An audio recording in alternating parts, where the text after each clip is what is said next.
It's just one word, but it's a big part of a pivot in Democratic strategy to attack Republicans on the campaign trail. It's weird. Minnesota Governor and now Kamala Harris VP pick Tim Walz used it to describe former President Donald Trump during a TV appearance. And since then, the Harris campaign has gone all in, calling J.D. Vance, Trump, the MAGA movement weird, old, creepy, and strange. For a look behind this strategy, we are joined this morning by Democratic media strategist Martha McKenna. Welcome to your morning. Good morning. Thank you for having me. So it sounds like an insult that you would hear elementary school kids yell at one another. First of all, is it a fluke that they've maximized, or is there a strategy behind this? Well, Tim Walz, the governor of Minnesota at the time, a few weeks ago, started using the word weird to describe the Republicans' obsession with the private lives of American women. And what happened is it caught on because, frankly, the Republicans have been weird. They've been obsessed with strange topics. They've been really digging in on what private decisions women make, which is weird. So the other side of the coin here is that what we've seen over the last few days with Harris and Walz is a return to normal. We have joyful campaigning, talking about the issues, rallies that are filled with families and smiles and positive energy. So the return to normal is actually a great benefit to the fact that we've been emphasizing how strange and out of touch the Republicans are. I want to talk about this turn in strategy, because the tactic employed by the Dems going all the way back to 2016, the Trump-Clinton campaigns, was the when we go low, or when they go low, we go high. Michelle Obama said that at the DNC. So who is this new approach targeted towards in terms of voters? Well, it's targeted to the American people, and it's a word, weirdo, that, and weird, that is really exposing the strange obsession that J.D. Vance in particular has with the private lives of women. This name-calling is spilling north of the border into Canada as well. The Liberals here have begun So I think that the issue is that we're talking to the American people. We're trying to connect with them directly. And the word weird is a word that regular Americans use every day to describe things that are strange or creepy. I want to talk about this strategy coming north of the border. It's spilling into Canada. The Liberals have begun calling Conservative leader Pierre Poilievre weird. When it comes to politics, is this new tactic working? Well, certainly the far-right extremists in our country have become obsessed with issues that don't matter to regular people.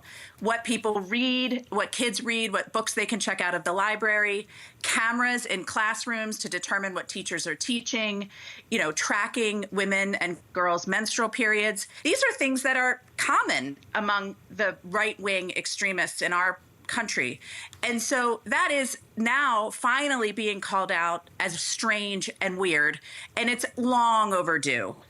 That's the real difference here that's going on in our country, which I do think has relevance around the world, certainly in Canada and other places, where the far-right extremists have become concerned about such fringe issues that they are no longer connected to the wide swath of the middle class in these countries. Is there a concern that using a tactic that was sort of seen before as, sort of like a low class or too common or a little bit base, going towards name calling, is there a concern that the shift in strategy is moving towards that as opposed to sticking to policy?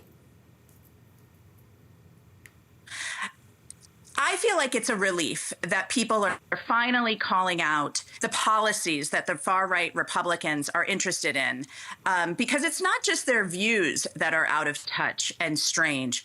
They have turned those views into political policy positions that would have real impacts, particularly for women and girls in America. And so this is about their policies positions about abortion rights and reproductive freedom and book bans and other intrusions into the classroom. They're policy positions.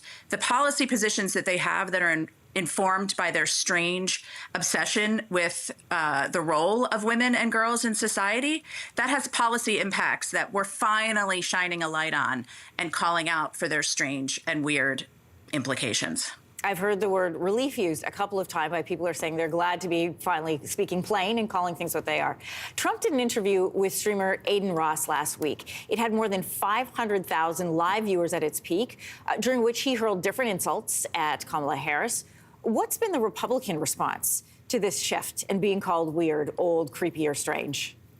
You know, they don't quite know what to do about it, do they? I think that Trump has not been confident in this new campaign moment with Kamala Harris, and certainly they've lost their footing as she added Tim Walz, very wholesome Midwestern governor, to the ticket. And I think he's looking for insults. He's looking for ways to divide. Certainly, it was weird to go after Kamala Harris for not being Black, which he did last week as well. So I think they're very much on their heels. They don't know quite how to handle this new campaign reality. And so the fact that we've been able to advance a conversation nationally about how Kamala Harris and Tim Walz have, you know, American values, they're focused on the middle class, they're focused on rights for women and girls, that's really put the Trump campaign on their heels, and they don't know quite what to do with it. What will be fascinating is to watch the debate when it happens, to see how this new strategy is executed by both sides in front of live microphones and a podium. Democratic strategist Martha McKenna, thanks for joining us this morning. Enjoyed that conversation. Thanks for having me. Hey, thanks for watching. If you liked this, be sure to subscribe here, or you can check out more Your Morning videos right here.